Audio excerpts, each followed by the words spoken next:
अभी केंद्रीय स्वास्थ्य मंत्री ने बहुत अच्छी तरीके से तफसील से आपको बताया, लेकिन आपके मन में जो सवाल है वो तमाम सवाल ये मंच श्रीमती अनुप्रिया पटेल से पूछेगा। डॉक्टर समीर भाटी, 20 साल हो गए आपको स्वास्थ्य क्षेत्र में सेवा देते हुए अपनी, और एक मिशन आपने शुरू किया, स्टार हेल्दी इंडिया मिशन।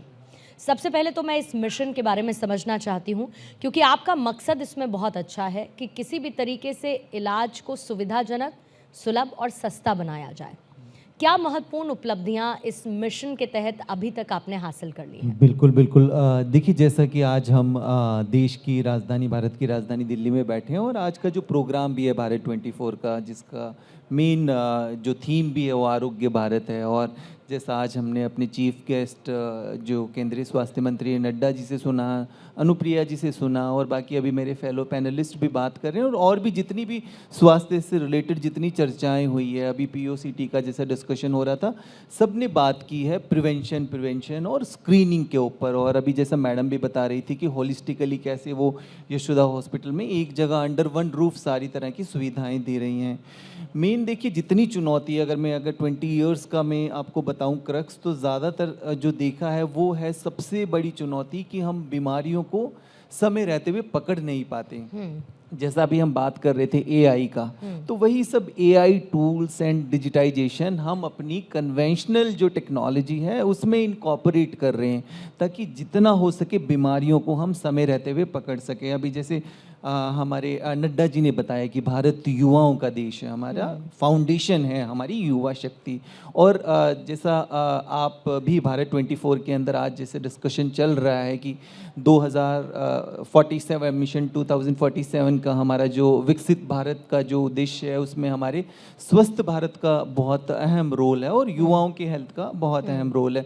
तो हमने खास तौर पे जो मिशन की जिसकी आप बात कर रहे हैं, जिसके ऊपर हम काम कर रहे हैं, स्टार इमेजिंग स्टार फाउंडेशन जिसके ऊपर काम कर रहा है, उसमें हम युवाओं को टारगेट कर रहे हैं, और ख़ास तौर पे 20 से 30 साल और 30 से 40 साल वाले युवा, कि उनको हम स्क्रीन कर पाएँ। कि बहुत तरह के स्क्रीनेबल टूल है कि देखिए, आपको लक्षण आ गया, अगर लक्षण आ रहा है तो उस समय तो ठीक है, डायग्नोस्टिक फैसिलिटी अवेलेबल है, आपको बीमारी हो चुकी है, फिर तो उसको करेक्ट करने में बहुत समय लगेगा, आपको बीमारी की हो सकता है कॉम्प्लिकेशन भी हो। और युवा जब हम होते हैं, कम उम्र में होते हैं, तो उस समय शरीर उतने सारे लक्षण देता भी नहीं है और हम इग्नोर भी करते रहते हैं।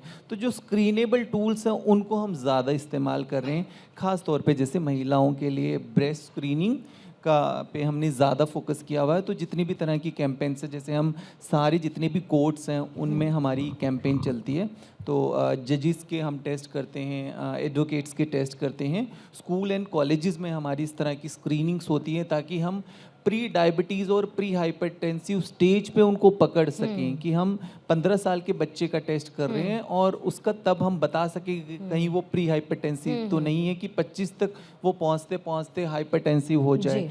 जैसा आजकल आप सुन रहे हैं कि 40 साल की उम्र में हार्ट अटैक और इस तरह की काफ़ी सारी समस्याएं, तो बेसिकली इसी मिशन के ऊपर काम कर रहे हैं। Diagnosis is important. So early diagnosis is important and right diagnosis is important, कि आप जांच करा लेते हैं पर सही जांच अगर आपने नहीं कराई तो उसको कराने का कोई फायदा नहीं है। तो बेसिकली इस मिशन का हमारा यही उद्देश्य।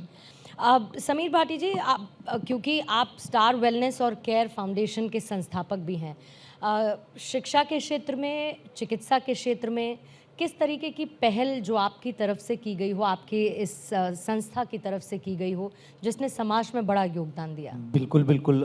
देखिए, जैसा आज ये हेल्थ केयर का प्रोग्राम है आरोग्य भारत, और जिस तरह से हमारे स्वास्थ्य मंत्री ने भी बताया, जेपी नड्डा जी ने बताया कि स्किल गैप निश्चित तौर पर है, और हम मानते भी हैं इस बात को कि ठीक है, भारत की जो नर्सें वो सबसे ज़्यादा बाहर जाती हैं, और ठीक भी है, उस हिसाब से हम यहाँ पर भी हमारे स्किल एजुकेशन इंस्टीट्यूशन उसी हिसाब से बन रहे हैं। तो बाहर भी ठीक है, हमारी स्किल्ड मैन पावर जाएगी और हिंदुस्तान के अंदर भी रहेगी। और जैसे मंत्री जी ने बताया कि हमारी पॉपुलेशन वर्ल्ड की सबसे ज़्यादा लार्जेस्ट पॉपुलेशन है, तो वो हमारी स्ट्रेंथ है। तो ये सब चीज़ों को देखते हुए डेफिनेटली हमने जो चुनौती महसूस की, खास तौर पे स्वास्थ्य के क्षेत्र में, कि स्किल्ड मैन पावर की चुनौती हमेशा रहती है, वो चाहे हमारे प्राइवेट सेक्टर में हो या हमारे गवर्नमेंट सेक्टर में हो। तो उसके लिए फिर हमने अब स्टार एजुकेशन करके एक स्किलिंग इंस्टीट्यूशन भी बनाया, जिसमें हम गवर्नमेंट के साथ भी काम करते हैं और उसमें अप स्किलिंग और रीस्किलिंग के कुछ प्रोग्राम्स चलते हैं। जैसे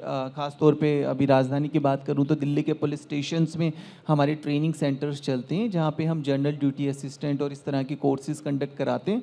और ख़ास तौर पे जैसे नर्सिंग की कमी है काफ़ी ज़्यादा, तो जो ये GDA का कोर्स है उस कमी को काफ़ी हद तक पूरा करता है, जिसमें पेशेंट केयर से लेकर एक अदर जो चीज़ें हैं, स्मॉल बेसिक जो चीज़ें होती है हेल्थ केयर की, उनको टेक केयर, ये मल्टीटास्किंग हेल्थ केयर वर्कर इस तरह से हम डेवलप करते हैं स्टार एजुकेशन के अंडर।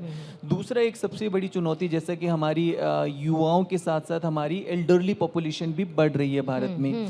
तो देखिए, एल्डरली पॉपुलेशन को हेल्दी एजिंग प्रोवाइड करना वो भी हमारी जिम्मेवारी है, उनकी सुरक्षा के साथ साथ उनका स्वास्थ्य भी। ज़्यादातर जैसा हम देख रहे हैं मेट्रोपॉलिटन सिटीज़ में जो बुज़ुर्ग हैं वो घरों में अकेले रहते हैं और बच्चे बाहर पढ़ने के लिए गए होते हैं या जॉब के लिए होते हैं।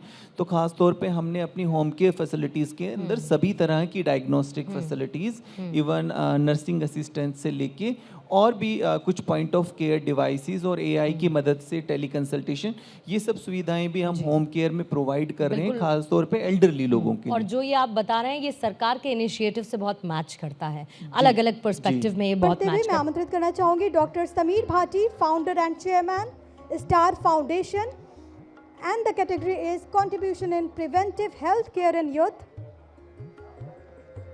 बेसिकली आज का जो ये प्रोग्राम हुआ है नेशनल कैपिटल के अंदर दिल्ली में, जो भारत 24 ने ऑर्गेनाइज़ किया है, और ख़ास तौर पे इसका जो मेन मोटिव रहा है जिसके ऊपर स्वास्थ्य के ऊपर चर्चा हुई है, और आज के चीफ गेस्ट भी हमारे JP नड्डा जी रहे हैं और MOS हेल्थ भी रहे हैं। और ओवरऑल अगर हम देखें तो जो उन्होंने इस प्रोग्राम के अंदर अपनी स्पीच के अंदर बताया, वही हमारा भी मेन ऑब्जेक्टिव है, हमारी कंपनी का भी मेन वही ऑब्जेक्टिव है, और उसी क्षेत्र में हम काम कर रहे हैं, ख़ास तौर पे प्रिवेंशन के ऊपर, कि जैसे भारत कैपिटल बनता जा रहा है डायबिटीज़ का, हार्ट डिजीज़ का, या हम बात कर लें स्ट्रोक के केसेस यहाँ काफ़ी ज़्यादा बढ़ते जा रहे हैं। ICMR की जितनी भी रिसर्च आ रही है वो सभी शो कर रही है कि भारतीय ख़ास तौर पे युवा जो हैं उनकी कितनी इनएक्टिव लाइफस्टाइल है, जिसकी वजह से उनमें ये मेटाबॉलिक सिंड्रोम बढ़ते जा रहे हैं। तो जो हमारी संस्था का और हमारा भी जो मेन ऑब्जेक्टिव है वो लोगों को अवेयर करना कि राइट समय पे आप राइट डायग्नोस कराएं।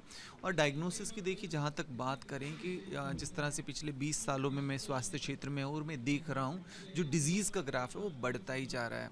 और इसमें एक चीज़ समझ में आती है कि जैसे अभी आज भारत 24 का जो प्रोग्राम है उसके अंदर ख़ास तौर पे फोकस किया गया है कि विकसित भारत जो हमारा 2047 का होगा, उसमें हेल्थ का कितना बड़ा रोल रहेगा। और जैसा केंद्रीय स्वास्थ्य मंत्री जी ने भी बताया कि भारत युवाओं का देश है, युवा हमारी फाउंडेशन है, तो युवाओं को हेल्दी रखना कितना महत्वपूर्ण है और कितना ज़रूरी है।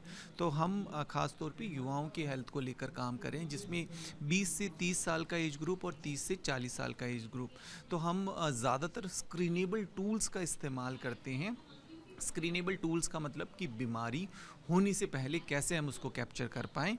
जैसे महिलाओं के अंदर ख़ास तौर पे जो हम काम करते हैं वो ब्रेस्ट कैंसर और सर्विकल कैंसर के ऊपर, और इस बार के बजट के अंदर भी जैसे HPV वैक्सीनेशन को भी शामिल किया गया है, तो हम अपनी जो महिलाओं के लिए कैंपेन है उसमें इसको भी हमारी संस्था शामिल करेगी, ताकि लोगों को ज़्यादा से ज़्यादा अवेयर कर सके। और युवाओं के लिए ख़ास तौर पर जैसे कि यंग हार्ट अटैक काफ़ी ज़्यादा बढ़ते जा रहे हैं, तो युवाओं को, यूथ को हम इसके लिए काफ़ी सेंसिटाइज़ कर रहे हैं।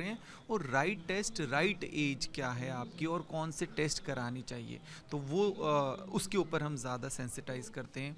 ख़ास तौर पे हम स्कूल, कॉलेजेस, कोर्ट्स में, पुलिस स्टेशंस में, RWAs में अपने कैंप्स ऑर्गेनाइज़ करते हैं, और वहाँ पर ये कैंप पूरी तरह से फ्री ऑफ कॉस्ट होते हैं। और दूसरा अगर हम देखें तो मंथली हमारे कुछ स्पेसिफिक कैंप होते हैं। जैसे अभी अगर हम बात करें तो पिछले 1 महीने के अंदर हमने स्पाइन हेल्थ के ऊपर काफ़ी ज़्यादा काम किया है, क्योंकि आजकल हमारे कॉरपोरेट वाले युवा हैं, उनके बैठने का जो पोस्चर्स है वो काफ़ी ज़्यादा ख़राब है, तो उसके लिए स्पाइन स्क्रीनिंग के कैंप। दूसरा, हमने जैसे कि भारत ख़ास तौर पे जितनी भी स्टडीज़ आई है उसमें बताया गया है कि भारत स्लीप डिप्राइव्ड है। इवन रोड ट्रैफिक एक्सीडेंट के जो काफ़ी ज़्यादा कॉजेज़ हैं वो स्लीप डिप्रिवेशन होना है। 61% के करीब भारतीय नींद ठीक तरीके से नहीं लेते। तो हमारा एक स्टडी है जिसको स्लीप स्टडी कहते हैं, तो स्लीप स्टडी पे हम काफ़ी ज़्यादा लोगों को अवेयर कर रहे हैं, ताकि स्लीप स्टडी करा के वो इसके रूट कॉज को जान सकें कि आपकी नींद की कमी किस कारण की वजह से है और आप उसको फर्दर करेक्ट कर सकें। ने कुछ डेवलप भी किए हैं सॉफ्टवेयर, तो उन सॉफ्टवेयर के बारे में भी हमारी जो ऑडियंस है उनको कुछ बताइए। जैसे EICU डैशबोर्ड है, मैंने जहाँ तक पढ़ा था, तो सर मुझे बताइएगा उसके बारे में कि वो कैसे है। और काफ़ी सारे ऐसे सवाल मुझे लगता है कि ये आपका इंटरव्यू, आपकी ये बाइट सुनने के बाद हमारे ऑडियंस के रहेंगे कि कैसे ये जो डिवाइस टेक्नोलॉजी है वो हेल्प कर रही है और आगे कैसे हेल्प करेगी। बिल्कुल बिल्कुल, देखिए जैसा ख़ास तौर पे हेल्थ केयर में हम बात करें तो डिजिटाइजेशन और AI का काफ़ी महत्वपूर्ण रोल रहता है। अगर हम मेट्रोपॉलिटन सिटीज़ की बात करें, हम दिल्ली, मुंबई, कलकत्ता या बड़े शहरों की बात करें, तो वहाँ पर जो हेल्थ केयर फैसिलिटीज़ है वो एक्सेसिबल हैं। उनके पास सभी तरह की प्राइवेट एंड गवर्नमेंट हॉस्पिटल्स वहाँ पर उपलब्ध है। बट ख़ास तौर पे हमारे सेमी अर्बन एरिया या हम रूरल एरियाज़ की बात करें तो वहाँ पर ये फैसिलिटीज़ काफ़ी लैकिंग कर जाती है। तो इसमें हम AI का इस्तेमाल करते हैं। जो हमारी कन्वेंशनल फैसिलिटीज़ है, जैसे जो भी हमारी कन्वेंशनल इमेजिंग फैसिलिटी है या हमारी कन्वेंशनल पैथोलॉजी है, उसमें हम AI एंड टेक्नोलॉजी को इनकॉर्पोरेट करते हैं। कोविड के दौरान जैसे काफ़ी पॉपुलर हुआ था टेली कंसल्टेशन, उसके ज़रिए हम डॉक्टर से कंसल्ट कर सकते हैं। पर उसके अलावा ख़ास तौर पे जैसा हम डायग्नोस्टिक में हैं, तो हमने इमेजिंग में भी AI को इनकॉर्पोरेट किया है। कि जैसे गवर्नमेंट का प्रोग्राम भी चल रहा है निक्षय भारत, जिसमें TB को इरेडिकेट करने का वो प्रोग्राम है। तो हम इसमें क्या करते हैं कि हमारी पोर्टेबल एक्सरे मशीन्स है वो AI इनेबल्ड है, तो ख़ास तौर पे वो एक्सरे को रिपोर्ट करती है और वो वहाँ पर एक इंडिकेशन दे देती है कि इस ये वाले एक्सरे में कुछ डाउटफुल है, तो फर्दर उसको डॉक्टर रिपोर्ट करके फाइनल रिपोर्ट आउट करता है। पर यह है कि अगर मास लेवल पे स्क्रीनिंग कर रहे हैं तो वहाँ पर आपको टेक्नोलॉजी AI का इनकॉर्पोरेशन करना बहुत ज़रूरी है। और दूसरा, जैसे भारत के अंदर एल्डरली पॉपुलेशन भी बढ़ रही है ख़ास तौर पे, तो हमारे जो बुज़ुर्ग हैं तो उनकी हेल्दी एजिंग के लिए, क्योंकि ज़्यादातर आपने देखा होगा कि शहरों में जो एल्डरली लोग हैं वो अकेले रहते हैं, उनके बच्चे या तो बाहर विदेशों में पढ़ने के लिए गए होते हैं या कहीं जॉब कर रहे होते हैं। तो बुज़ुर्गों की हेल्थ के लिए, एल्डरली केयर के लिए ख़ास तौर पे हमने हमारी होम केयर फैसिलिटीज़ में इस तरह की सुविधाएं रखी है कि उनके घर पर वो सभी तरह की जांच हो पाए, जिसमें सभी तरह के एक्सरे उनके घर पे हो जाए AI इनकॉर्पोरेटेड, घर पे ही उनके हियरिंग स्टडी हो जाए, घर पर ही उनका आई टेस्ट हो जाए, डेंटल चेकअप हो जाए। तो ये सब हमने टेक्नोलॉजी के साथ इनकॉर्पोरेट करके अपनी होम केयर फैसिलिटीज़ के अंदर इनकॉर्पोरेट किया। Thank you so much, sir, for joining us. It was really pleasure meeting you and hearing you, and I hope audience get the good message from you and they learn something from this. Thank you, sir. Thank you, sir. Thank you.